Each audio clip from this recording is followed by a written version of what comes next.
CJ Small. I'm an Alpha Captain rep for those of you that don't know, Council 62. I'm this deep in this from the beginning. I've tried to work through this. My question is going to be simple, and I would like a sincere answer from the pilots, okay? Please, with all respect, I want to hear from the pilots up there. 23 years in Alpha, active as a volunteer for almost all of them. I'm a trade unionist at heart.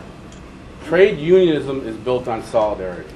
And I simply want an answer from the USAPA supporters as to how they believe, as a union, will achieve solidarity when their primary goal is to disenfranchise over 1/3 of the members of that union.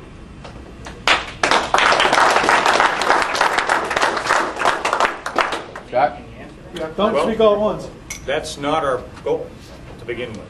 Okay. And were that to be our goal, your goal is a data hire seniority integration, right? okay, but you said the goal was to disenfranchise. And that disenfranchises on two horizons. One is the agreement that was made between ALPA members under ALPA's banner of ALPA merger policy to agree to. Nobody required us to go to binding arbitration.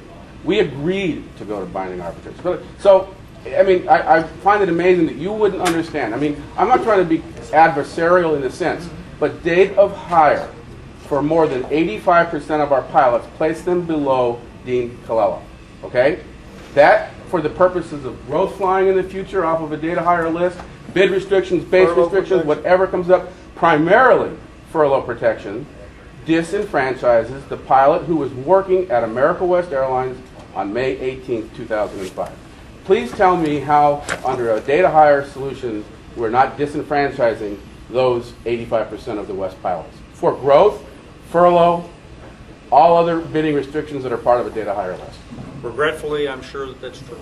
Okay, so it is true. So we're here talking about forming a new union based on disenfranchising 1/3 of its members. Right now, we have almost 3,000 disenfranchised. They're not disenfranchised. They're misled. They're malcontent. They're malcontent with no sense of integrity. Period. I disagree that they're upset because they've been misled by their leadership. Their leadership never provided them with the facts that their merger committee wouldn't move off this data hire. Is there a question?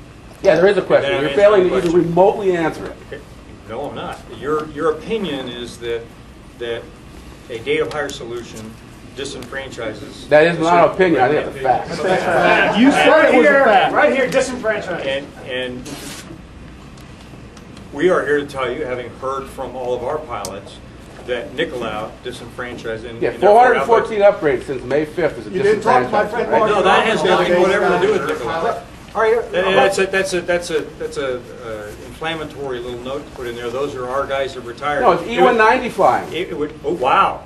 So Well, that E190, by the way. There's plenty of men in this room that'll take one of those left seat E190 Okay, positions. let me point something out that you guys have been really misinformed on. That E190 is taking my job from a whopping 125 and replacing it with $95 an hour and parking East Metal to replace that. That's not new flying, not 1 hour of it. The transition agreement precludes that. I understand what the transition agreement does, and that was a huge loss. You have not hit your floor on the transition agreement, East Metal. You're getting close. Yeah, but right? it's a replacement thing. The point is, if we did this all day long, there would be no floor to hit because the planes are coming. Not the 190s. Do not count.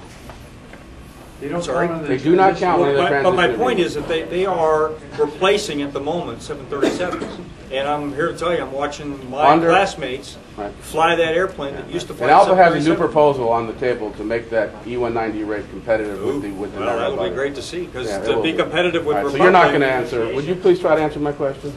I just did answer the question. No, you didn't. Phrase it. Do it again. Right? I got lost in there. My question is on the fundamentals of unionism. How does USAPA plan to build solidarity when their primary goal is to disenfranchise 1/3 We don't of think the we're membership? disenfranchising. We think it is. You just said you did. We think it is a fundamental goal of unionism. Let's look at the other unions in the big picture. AFA wasn't a question. It was in the Constitution.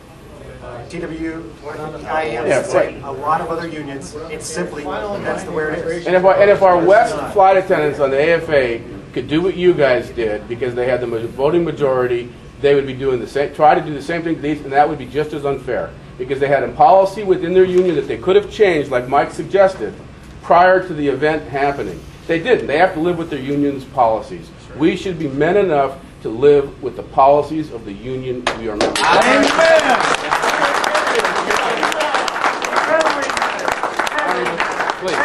That's your word. The question's been answered. So. All right, so you're not. And Mark, you don't have an answer? No integrity. really the guy I want to hear from him, because we sat together. You're a FO representative. One of the reasons